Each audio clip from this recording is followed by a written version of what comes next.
Who gon' take it there? Who gon' take it there? Who gon' take it there? Who gon' take it there? Electricity, electricity, electricity, electricity. You know what's in the air. You know what's in the air. You know what's in the air. You know what's in the air. It's possibility. It's possibility. It's possibility. It's possibility.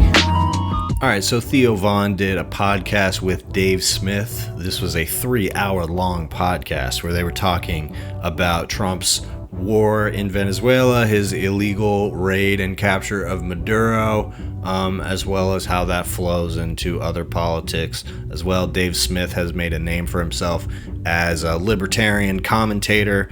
Theo Von seems to have kind of taken a couple steps back from doing the politics stuff. He seems a little apprehensive about it, bummed about it in general. So he basically just lets Dave Smith talk for like 3 fucking hours and, you know, kind of gets a few words in edgewise.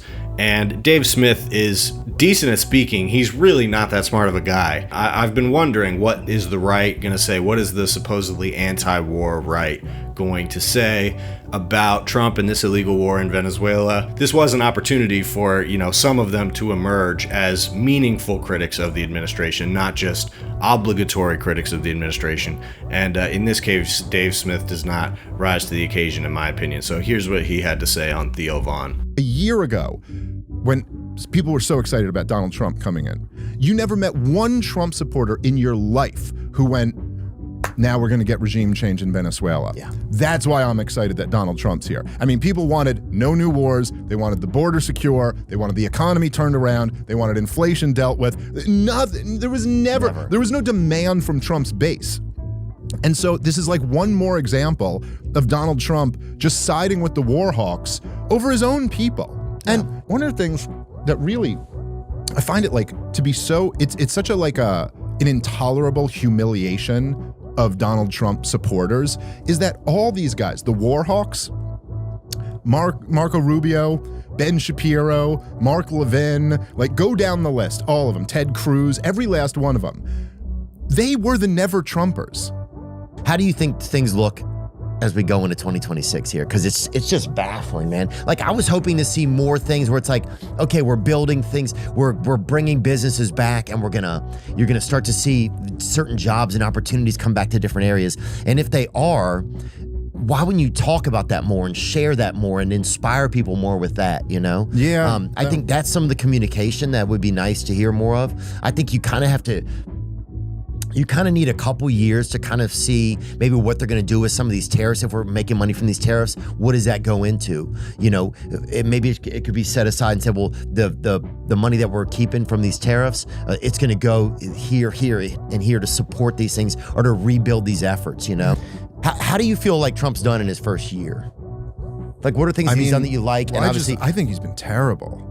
And I assumed he probably would be a disappointment. And I supported him last year just because I thought, like, all things being considered, it was better for our country that he win than Kamala Harris win. And also the Democrats just so deserve to lose. Like, you just can't reward that. Well, Kamala, I just saw the Kamala. We had a senile president and they all pretended we didn't. It's just too crazy. That was too crazy.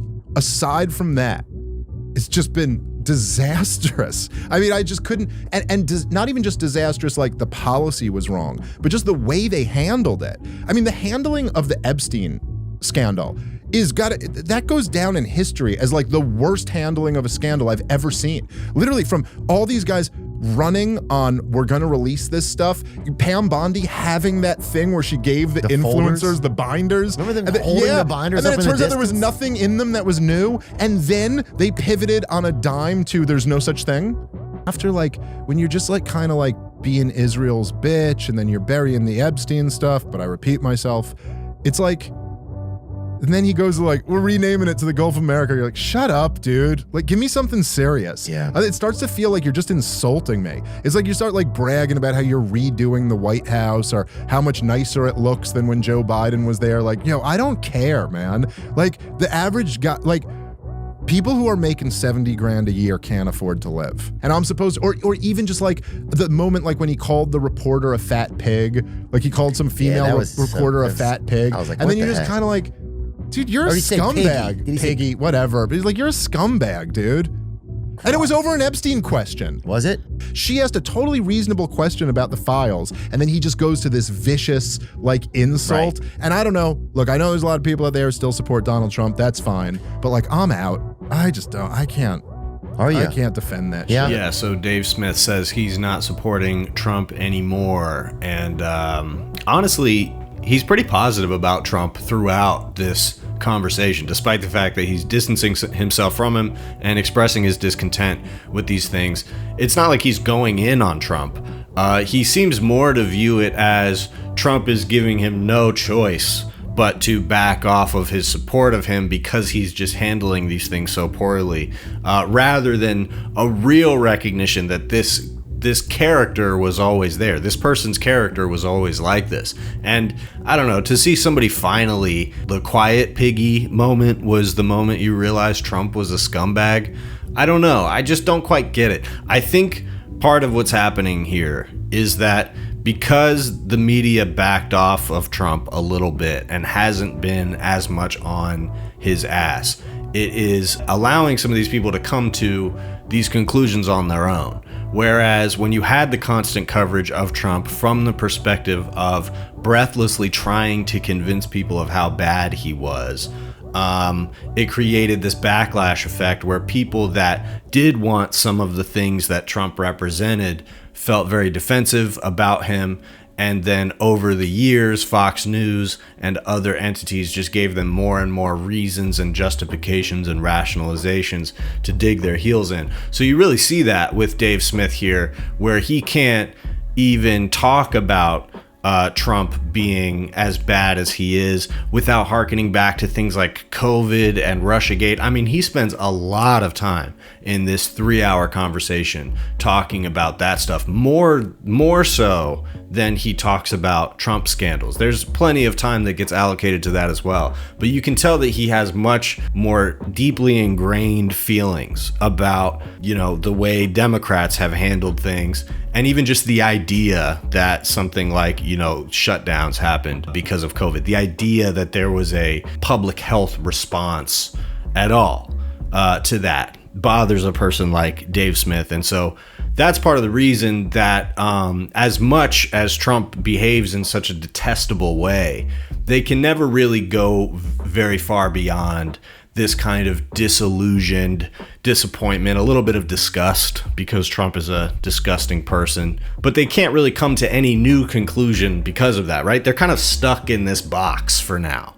And it's going to be that way, just like it is for all of us, until, another election comes around, or the elections don't happen, or whatever the fuck is coming down the pipeline. These guys, for now, are stuck in this box of having supported Trump, but they're really, really sticking to these ideas, these cultural things that they've picked up about, what Democrats have done wrong. And when it comes to Biden's last stand to try to run again and try to portray himself as the perfectly competent president, I think that was really the undeniable nail in the coffin. But it's tied in with all of these other things like COVID and Fauci and Russiagate and all of this stuff.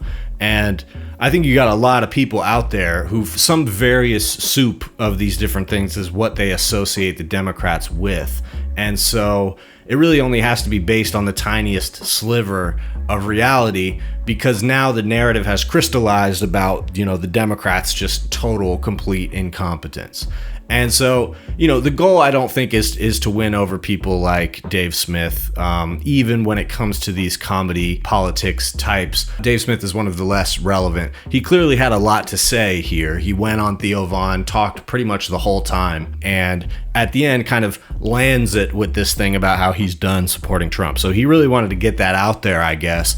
And I guess my point here is that I don't really think this signals much of a shift in where these people want to go when it comes to politics. I think essentially, as things are right now, if Trump continues on exactly the path that he's on and then ends up running for a third term, I think a lot of guys like Dave Smith and Theo Von would be perfectly willing to get back on board with Trump. It's not inconceivable because it took them so long to even start coming to this conclusion anyway. It's this kind of endless goldfish memory game that we keep playing, where people, could have come to this conclusion before he was even elected the first time. And I think the mainstream media does play some part in that, where they helped to create an environment where Trump was an underdog. But at the same time, I think even in that environment, you should have been able to discern that Trump, was just of completely untrustworthy character on every issue. So what I gathered watching this was that I think a lot of people who wanted these same things out of Donald Trump are going to find themselves in this same position where they are disillusioned with what Trump has delivered and feeling ready to move on from the Trump movement, the Trump moment and era. But they are not willing to oscillate back in the other direction or rethink their feelings about Democrats, leftism, whatever. So you're going to have a fractured base on the right, which creates opportunity on the left not to pick up those people, although there will be some of them to pick up, but rather to take advantage of the fact that they got everything they wanted. They did not get the things they were promised. And so that's probably going to disillusion a lot of the participation coming from the right, depending on what new figures emerge. And that's really going to decide all of these dynamics, including on the left as well. And I've been thinking about the flank effect lately, which is the idea sort of in radical politics where you have the further left part of the movement that is more radical, less electoral, less procedural, more disruptive. And then you have the more establishment part of the movement, which would be the part that's, interested in electoral politics, getting elected, getting legislation passed, etc.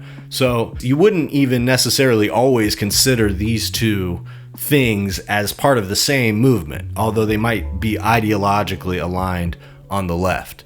But throughout various iterations where rights were won, for example, you usually had a similar organization of people, of personality types, people that wanted to pursue institutional change in the name of securing workers' rights, civil rights, and you had people that wanted to use more disruptive tactics like rioting or just community defense, militant community defense, that kind of thing. And it's the presence of both of these things that can both complicate progress, but also be the fuel behind that progress as well.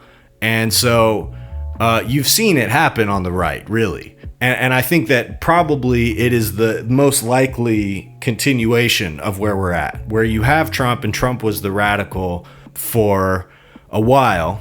And I think it's likely that some other kind of figure could emerge to challenge that and be even more radical than Trump. The only other option would be that Trump continues to capture the most radical flank of the right-wing party by being just far right enough that the far right flank of the base still supports him, which they've been wishy-washy on. They go back and forth. The Fuentes types and, different elements of the radical portion of Trump's base go back and forth about they hate his compliance with Israel. But since he is so fully in power, it's hard to imagine that a challenge to his power on the right would have any momentum. But if you're looking at some kind of primary process when Trump is leaving power, that's when you're talking about, J.D. Vance being viewed as the more establishment, more institutionalist type, and somebody else emerging who is further right than that. And a similar thing could happen on the left. And I think probably the organization of that is going to be crucial. Because if you're talking about an election, the person who's the more establishment type, the person who's going that route, is going to be the one who's awarded with things like nominations and being able to make progress in that world. In other words, the more radical left flank part of the movement is probably not going to be the one that gets elected president. And so that means that it would be meaningful to strategize now about how to make sure that that institutional position of the movement is captured by a more left-wing option, rather than a more moderate Gavin Newsom type who maybe is able to have some good rhetoric on some issues, but ultimately is just going to be a neoliberal, certainly corrupt politician. And so whoever essentially is gaining the most momentum in the primary needs to be a Bernie Sanders liberal, essentially. But even that probably isn't enough to satisfy the type of momentum that would be needed to bring the country back in a strongly leftward direction. Because as I'm listening to these guys talk, they're coming to these conclusions about Trump, and I'm assuming that they're a reflection of larger populaces of America that are not super well informed, but do think about politics. So assuming that, you have them coming to this conclusion about Trump and about war and about how all politicians seem to take us in the same direction, etc. But the brand of Democrats and of liberalism is so far damaged, and there's so many things that would need to be untangled in order to fix that brand as it exists, that just seems like an untenable position. And the only way forward is to create a new impression, a new version of politics, as Zohran Mamdani tries to put it, that people can associate with a solution to some of these problems, like what Theo mentions about wanting there to be more industry in some of these forgotten parts of America. Whatever candidate presents solutions about stuff like that is going to be the one that starts gaining momentum in like middle America, swing states. And it is definitely possible for a leftist to offer solutions to those people. Wouldn't even be difficult, but there just needs to be a robust plan for it. And probably, in order for that plan to be as bold as possible, there would also need to be pressure on that candidate from an outside flank of the left-wing movement that is pushing even further left. And only through a collaboration between those two flanks are we actually going to drag the conversation further left as it is now. And that collaboration part is going to be the most difficult to establish, because traditionally those two flanks of the movement don't necessarily collaborate with each other. But if both elements of that can act in anticipation of one another and in understanding of the necessity of one another, then we could definitely utilize this disillusionment that these right-wingers are experiencing with their candidate and use it to swing back in the other direction. But we have to present solutions, and that's only going to come through collaboration between institutional thinking and more radical thinking. Me too close to, too much to do. The mission is too crucial. Shout it out from the rooftops until I lose vocals. Who gon' take it there? Who gon' take it there? Who gon' take it there? Who gon' take it there? Electricity, electricity, electricity, electricity.